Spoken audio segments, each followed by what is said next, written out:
Oh, Go, alert, go, go, alert, go, go. alert, alert. Extreme alert. Oh wow. Yes. No, read it. What does it say? Yeah, I don't care. Okay.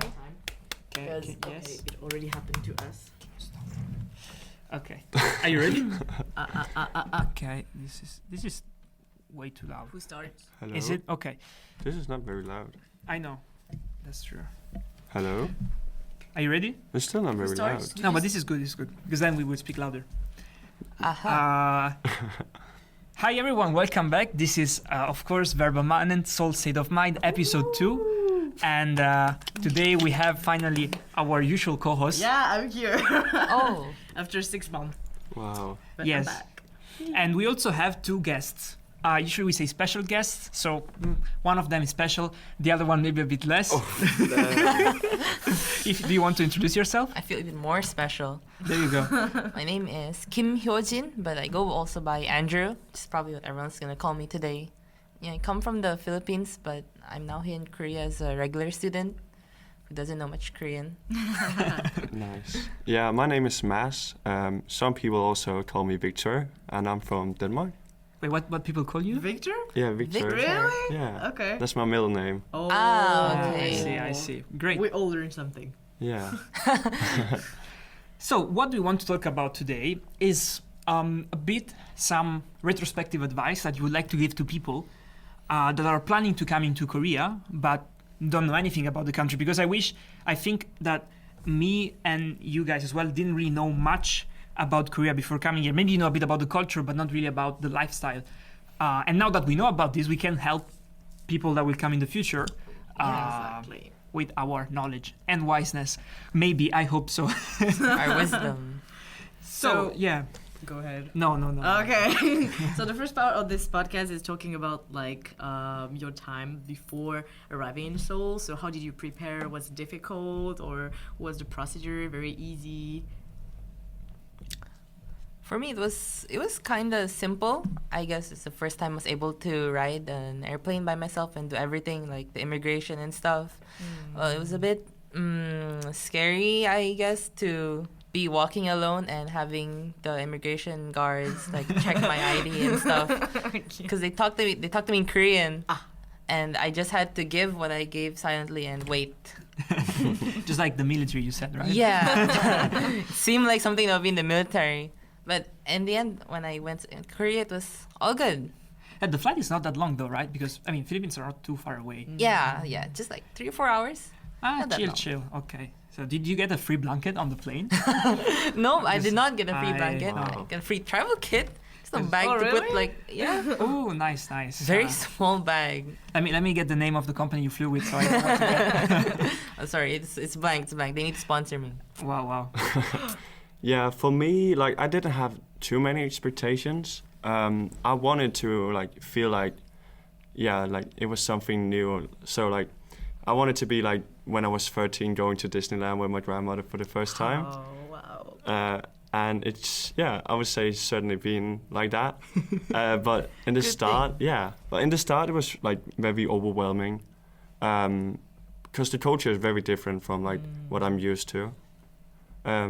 But yeah, you learn a lot as well, so. So I have a Yeah. question, like very practical, which I think is an interesting point. Is like, how was the visa procedure for you guys? Because like I did mine in Madagascar, and all my friends in France got it so easily. And because I was in Madagascar, I had like to give so many documents proving that I had enough money to enter Korea, and it was much more stricter. So I don't know how it went for you.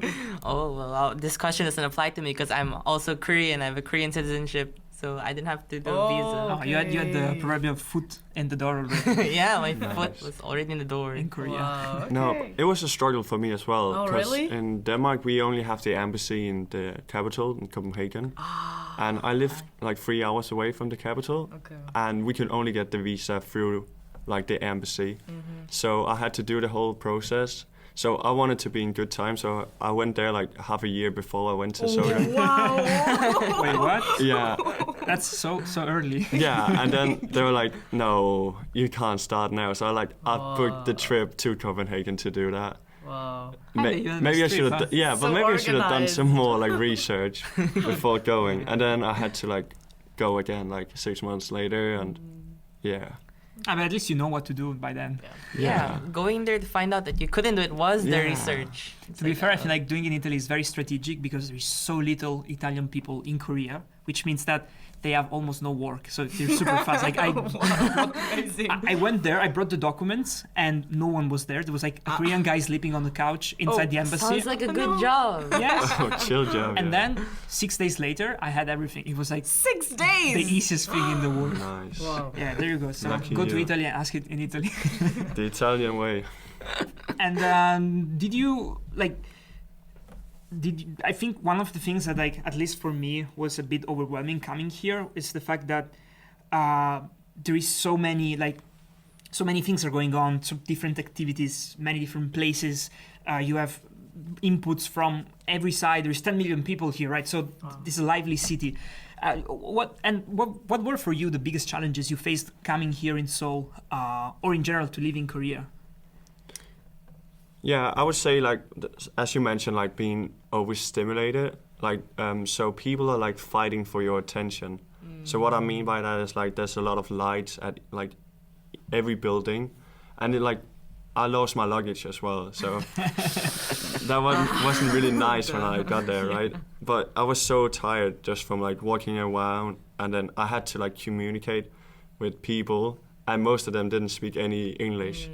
So it was like me Google translating and like, and then they were like replying back in Korean, and I was like, sorry, I really don't understand. And they were just like repeating the, Yeah, because I mean, for those who haven't had the experience here, it should be noted that oftentimes, at least for me, it happened that when you speak to someone and like when they speak to you in Korean, they see that you don't understand, they don't really do much to make it easier to understand. I've seen a lot of people just like bending a bit forward, speaking maybe a bit louder, but nothing else.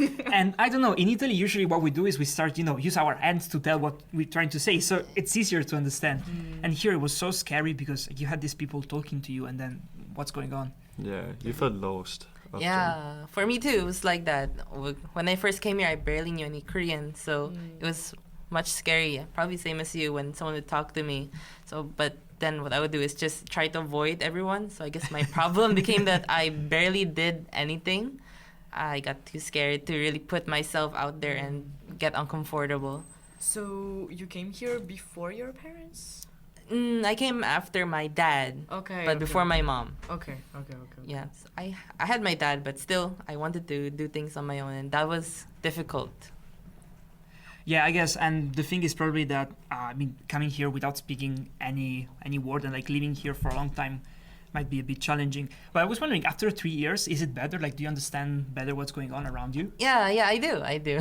Great. Living in the country of the language that you want to learn, really, like, just by living here, you end up learning many things.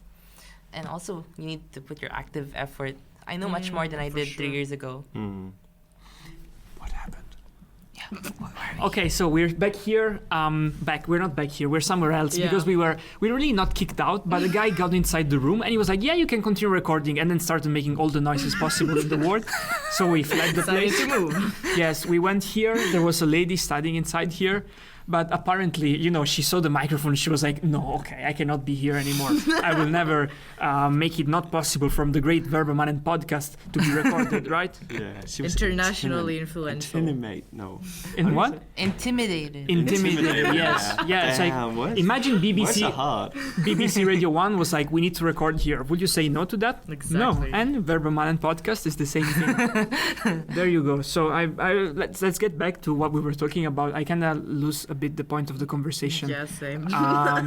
Yeah, so we were talking about things that you find quite hard here, stuff that maybe left you a bit confused at first, and you were talking about having to navigate websites in Korea, in Korean. That was kind of challenging, right? Of course it wasn't. Because I added an extension that would translate the whole thing for me. Oh, yes. Oh, Yes, I have to say Google Translate function on Google Chrome. Yeah. Not sponsored, but It translates the whole website. yes. Okay. It do be nice. But yeah, the apps, they were quite difficult for me at least, because like I had to use like the new apps, right? So we had Naver and Kakao Map, Yeah. and they didn't like work like in sync. So if I were to like meet up with someone, I couldn't always just like copy paste like the address that they sent and then had to put it in. So I had to be like translating the things, and then it would be like sometimes in Korean, and I didn't know like, is this the spot I'm going or not? Yeah, to be fair, addresses in general in this country are so confusing. Like, if you have to come here, you need to learn how to read addresses. Yes, that's true. You have so many levels. Like, you have the dong and you have the gu and you have the, like, numbers of the roads with the same name. So, very complicated. Where there's two type of addresses? Like, why? What's the logic behind and the having... zip codes. Yes, my father had to book, like, a Airbnb to come here, and he had to, like, find the postal code of the... Wow. And finding postal codes here is so hard, so right? Difficult. Because you need to use one type of address, but then like the website might use one type, another website might use the other. It was so confusing. I had to do it for him. He was like almost on the verge of crying. Oh. No, I mean, not really, yes. A bit of a dramatization. It's all good. But yeah, and probably another important thing, I think it's like, it really, like in this country, I don't know why we always get pop-up notifications of like emergencies. Alert. Like as if the world is going to end up. And it's like, you need to be aware of that. It's like, don't think that the world is ending just because... We just don't understand them anyway, which is a bit problematic.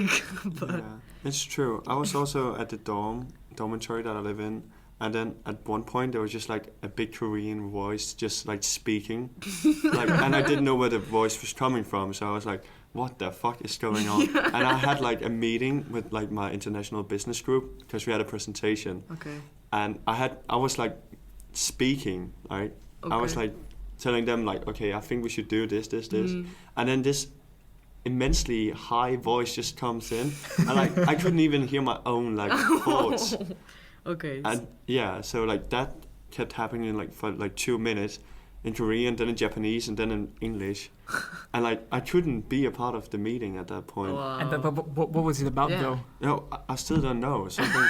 It came in English, but But you still don't know. No, I was just like, no. Too shocked? Yeah, like some sort of alert. Yeah. that was from a phone? No, like something, I don't know. It looks like a traumatic experience. Yeah, Yes. when my phone first did the emergency alert, it still had the I was sounds like scared. beep. Yeah, and it's so loud. Yeah, I thought we're getting bombed by North Korea or something, and I got really scared only to find out it's just telling about COVID, and then sometimes it tells about a missing person Yes, to look it's- for. Yeah. Often. Yeah, missing yeah. person. It's like No, it was actually the earthquakes. Height and weight. Now I remember. Oh, there's one for earthquake. earthquake too. There was an earthquake here? Yeah, I didn't feel it Yeah. at all, but apparently. Yeah, But it okay. was far away from Seoul though. Ah, yeah, okay. that's probably why. But it like woke everyone up on the phone because it was like Yeah. beep, beep, beep, beep. I didn't really hear that, but I guess, I don't know. But yeah, talking about, okay, the bottle. Talking about, yeah, because it makes a boring noise, I'm sorry. Residences, right? You were talking, you live in a dorm actually. So I think another important part, and like someone that is not here yet might be a bit afraid of that, is having to live in a place, having to sleep and live your life in a place that you have never seen before, that you can only see pictures online, and rent the place from someone you have met online. You have no idea what's going on. So we all lived in different places, right? So what was your experience with accommodation? Yeah. So I was lucky enough to know like who I was going to Seoul with, like from my home university. So I met with this person before we were like thinking about what to do, and we were both like agreeing that maybe going to a dormitory would be nice, just to be in like in a good environment around people that's like in the same situation as ourselves. So what we could do, like we had like these recommendations from students who went to Sogang last year, so we read those, and like yeah, that was very informative. Yeah, one thing I would say though is like the food at the cafeteria is really not good. So Oh, really? yeah, that's very, very bad. What do you mean? Actually, because here, one of our, like, Lois, she's not from Sogang, because we're all at Sogang University. Yes. So it's time, to see if this idea that Sky University is Yonsei, it's the best at everything, is the food better there? It's absolutely amazing. Like But at the the food at dormitory though, Yonsei, it's like, isn't it the same food as the cafeteria? No, Like, no, do you no. have a dormitory restaurant? Yeah. Okay, because like in Yonsei dormitory, they don't have restaurants. Mm. Like they don't have a dormitory cafeteria. They just go to the usual Yeah, cafeteria because the for everyone. cafeterias that they have here are actually quite nice. Yeah, that's actually something I was so surprised about. Yeah. Seoul, like the food that you get at the cafeteria is so good. Because let's say that French cafeteria or something. Okay. Not. But I would recommend someone else not to buy like a meal plan as I did. Yeah, I mean, honestly, it actually depends because if you're vegetarian, for example, you don't even have the choice. Like, I got my own place just so I could have a kitchen, and I have to cook my own food because here it's that's an important thing. If you're a vegetarian, find a place with a kitchen. Otherwise, you won't eat in this country because everywhere there is meat. There is meat. Even in kimchi, I learned that you have fish inside kimchi. So even the most vegetarian thing in the world, no, not true. Do you have fish? Yes, you have some of that. You have to ask, and because I mean, I don't know about you, but I cannot really ask. Is there fish in this kimchi in Korean? It's okay. You will get to it Yes, at one point. slowly. So how is it to live in a single room? I think it's quite nice because you can again cook your food, which is the most important thing in the world for me. And you have your own space, so if you're a bit too messy, no one really cares. You can invite people over. You could record. That's very cool. Yeah, that's true. Yeah, I mean, you could also record podcasts if you wanted to. I mean, After yeah. inviting them over. Yes, exactly. You won't have like a random Korean guy that starts entering in your room and making noise. Although I have to say, my neighbor, he's so noisy, like because the wall is not very thick, and I can tell you whenever he comes home or he's out or whatever he's doing because I can hear everything. So that's not the best. Yeah, exactly. Okay, yeah. So today today is not the day. Now, of course, like because we have Mats, which is a very busy man. If you see him on video, you can see he looks like a Businessman. wannabe Teacher. businessman. One of those, has a LinkedIn influencer. Those that type of vibe. So he is very busy, and he always gets business calls, booty calls, everything. Yeah, just like my neighbor, which apparently has a very busy life himself as well. It's always on the phone, always gets in, gets out. Yeah, I can tell you basically everything about this life. We could do a podcast about this life, to be fair. So that maybe not the best thing. And I mean, I don't have I have a Korean shower in the sense that there is no shower in my room. That's not the best thing, probably. Actually, I was wondering because here, Andrew, which it should be noted that it's Andrew with a silent B, in case you want to look it up online. You actually live with your family, so it's like completely different. And first question is, do you have a shower in your house? Of course, I have a shower. So it's not an like apartment. Apartment with a bathroom and a shower. It's not a Korean type of shower, like the one just with the hole. No. Oh, with the hole? Yeah. With a hole? What do you mean, like with no bathtub? Yeah, no bathtub, just a hole in the bathroom. Yes. So you have it too. Yeah. So I wasn't scammed. You weren't scammed. Great. And how is it to live with your family here? It's good. I mean, for me, since only my dad, there were only two in the house. I get to live both with family and alone, like half of the day and the other half of the day. Oh yeah. And I mean, you live far away too, so it's not like maybe people don't spend that much time at home though. So that's probably a bit less comfortable than having your dorm right here. Yeah. So it takes a long while to go here, but at least I don't meet anyone I know outside my house. But I guess that's also quite a good way of like being filtered out of the pressure of the city a bit. Yeah, you were talking about this before, how it's like a bit of a lighter version of Seoul. Yeah, the place I live, it's very like just towny. It's towny. There's not many people, so it's very comfortable for me to just walk outside and do whatever because there's no one there, and if anyone was, they don't care. So it's not like coming out in Sinchon when you have 15,000 different lights. Yeah. And, So now I think we're almost there, right? We have 20 minutes. I mean, if we include all the trouble and everything, it's probably going to be a bit less. But we have some final questions, and here is like the moment, to start look deeply into the eyes of whoever is listening to you. You get a white beard, and you start saying, "Son, I have something to recommend you." And here you have the lessons for future people coming here, and maybe for past you, stuff that you will have recommended yourself. So what is the biggest recommendations you will give to whoever is coming to Korea in the future? That's a big question, eh? Learn the Korean alphabet. Very important. Don't rely on the romanizations to read It will just hinder you if you plan to really learn the Korean language. Especially if you want to navigate. Like Yeah. with You can't Romanize an address. Yeah. They're not gonna understand. Yeah, if you type Romanized address, it won't work. So you need to learn that. And I mean, is it easy to learn the Korean alphabet though for people who are actually studying Korean? very easy. Very easy. Like I personally learned it in 3 hours. 3 hours. If you put yourself into it, it's very easy. It's very Yeah. like it works with intuition. So And it's yeah. very constant as well. Like the letters are always the same. Yep. Yeah, Always the that's true. same. And you literally write what you say. Yeah. Like it's not like in all the language when like you have silent letters or 1,000 way of writing something. No, here you just write the sounds you're making. There's a lot less silent stuff in the Korean Yeah. language. So yeah, yeah. it's not like French where Exactly. yeah. So many useless letters. I mean, many of those who listen to us have gone through the pain of having to learn how to write French. That's true. Terrible. This is much easier. And any other advice? I think there's been a few recommendations through the podcast, but like in general, I would just say like go into it with a like open mindset, Exactly. and like you want to learn as much as possible. So don't like, yeah, I think just go into it with an open mindset. That would be like the greatest recommendation. Yeah, I mean, this way you don't have too much anxiety about what's happening. Cause What I would say to people is like just don't see what you want to see. You know, because like before coming to Korea, you receive all this kind of affirmations like Koreans are like that, Koreans are like that, Koreans are like that. So once you arrived, if you not have this open mind, you will only see what you've been told, like some prejudices and all. But if you actually open your mind, you'll start to get the reasons of like why they are like that, and if there are other reasons. So I think it's pretty important. Yeah, maybe another thing is also like we live in Seoul, right? So there's so many things. But South Korea is so much more than just like a big city. So I would like travel to like these smaller places. So we went to Jeju one time, and that was like one of the greatest experience of my life. So I would definitely So like nice. recommend like going to Jeju and yeah, the nights, the Yeah. nights in the bed were nice. yeah.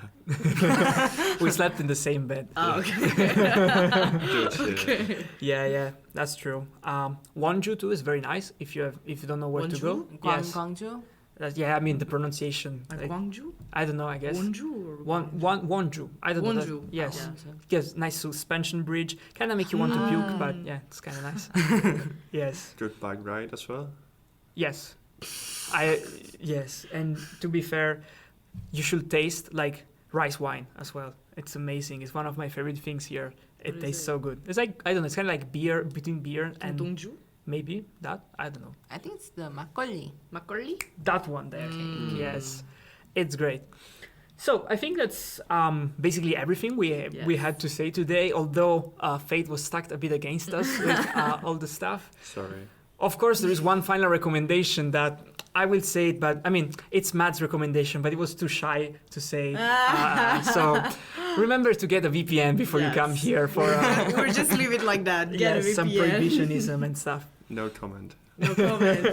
VPN. Although it does help with NNN, to be fair. No comment. Well, thank you very much to everyone. As always, you can find this podcast on all our platforms and on YouTube as well. So if you want to watch our beautiful faces and look how stylish we are, and the secret sponsor that's sponsoring Andrew's shirt as well. Oh, frick. Yeah, no names. No names. Too late. Yes, thank you very much, and see you next week. Bye bye. See you. Bye.